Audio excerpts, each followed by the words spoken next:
For a long time, Israel has used sex to sell Zionism, to convince people that Israel is a hot fantasy being realized by hot people, not a racist settler colony built on the killing, displacement, and erasure of the indigenous Palestinians. This is intentional, and there are 3 reasons why. They involve Israel's invention in the past, cover-up in the present, and survival for the future. And this all started when Zionists first started plotting for the creation of a Jewish homeland in the late 1800s. For centuries in Europe, stereotypes of Jews were that they were weak, pale, and frail, and the Zionist movement came to see it this way too, widely criticizing the weak, old Jew. In 1898, at the Second Zionist Congress in Switzerland, the co-founder of the Congress, Max Nordau, called for a new Judaism, a muscular Judaism, and invented the idea of the new Jew. This Jew would be rugged, muscular, strong, and tanned, and would have the mental and physical strength to realize the goals of Zionism and colonize Palestine. They called themselves sabra, the prickly pear fruit in Hebrew, to represent what they saw this new Jew to be, hard and prickly on the outside, but tender-hearted and sensitive on the inside, and, of course, native to the land. Of course, the sabr, as it's called in Arabic, is a fruit indigenous to Palestine, appropriated for the Zionist fantasy of indigeneity. But anyway.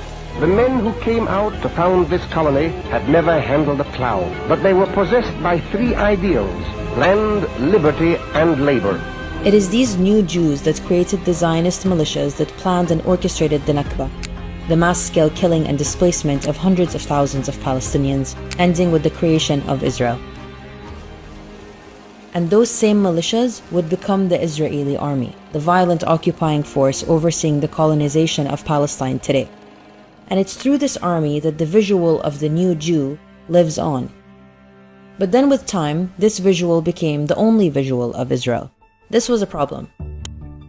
In the early 2000s, surveys in the US were showing that Israel had a big PR problem with men aged 18 to 35 who just saw Israel as a conflict zone and weren't interested. So another rebrand was due, and the solution this time was bikinis. In 2007, the Foreign Ministry and the Ministry of Tourism arranged for a photo spread in Maxim magazine, one of the most popular men's lifestyle magazines at the time. The brains behind this initiative at the Israeli consulate in New York said the models were, quote, a Trojan horse to present Israel as a modern country with nice beaches and pretty women. This video is from the official Israel in New York YouTube channel. So you should come to Israel. We have a beautiful country, great food, great culture. Come to Israel. Beautiful girls as well. See you at the party.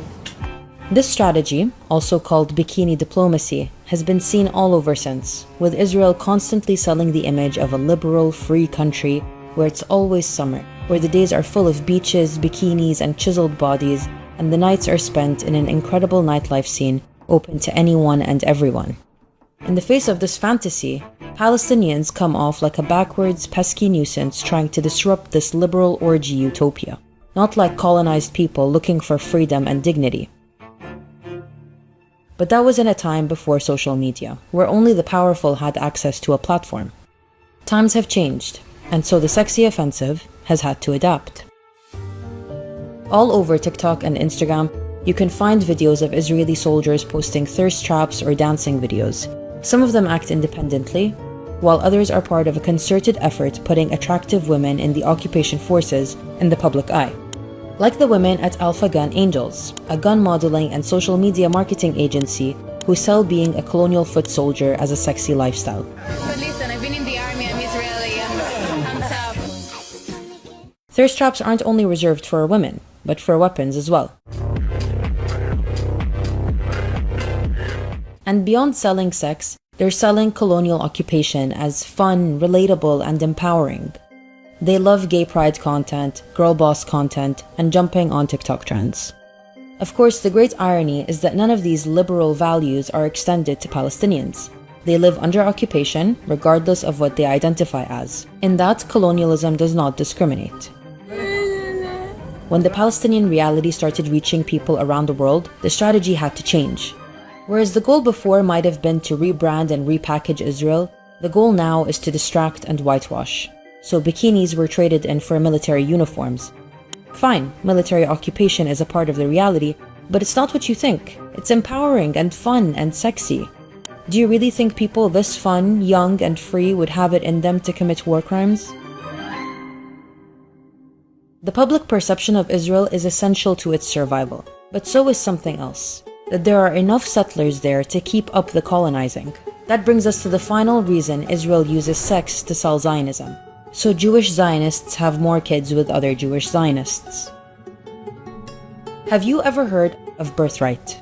It's an all-expenses-paid trip to Israel that young Jews across the world are eligible for, as long as they're between 18 and 26. Thousands of Birthright Israel participants filling the seashore with endless smiles, scholars, accents, and 10 bodies.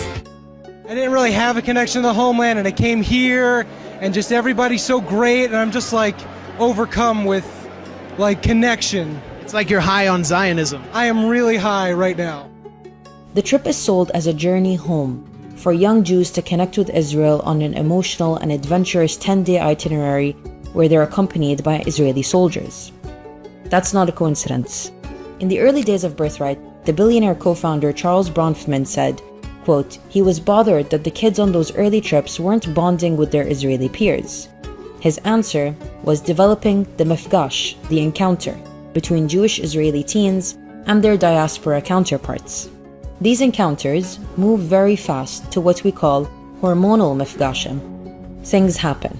Countless romances from the trips have blossomed into serious relationships and even marriages. And it looks like these boys and girls like each other a lot. I mean, you might have a lot of Jewish babies coming out of this trip eventually, a lot of marriages, a lot of relationships. Is that part of it? Yeah, it doesn't have to be eventually, it can be tonight. It's not a coincidence that intimacy is a part of the trip. Participants spend the whole trip with Israeli soldiers intentionally chosen to be attractive. They're taken out for nights of drinking and dancing, and some even spend a night in a fake Bedouin tent, quote, where participants sleep crowded together, a setup conducive to first kisses. I remember even on the trip that I attended, there were 2 Israeli soldiers who clearly were into each other. Like they very much had a vibe. And someone made a joke on the trip that you have to save yourselves for the Americans, basically clarifying that they were there to seduce us. So why is coupling so encouraged on these trips? Well, the originator of the idea for Birthright said one of his main goals was to, quote, create a situation whereby spouses are available, because at the time, intermarriage between Jews and non-Jews was at a high, which isn't great when you're trying to build an ethnocracy. To maintain a demographic majority over Palestinians, Israel needs Jews to make more Jews. So what better way to encourage reproduction and immigration than through a coming-of-age, euphoric, emotional, and adventurous trip? The reality of Israel's nation-building story is violence, displacement, dispossession, colonization, and settlement. That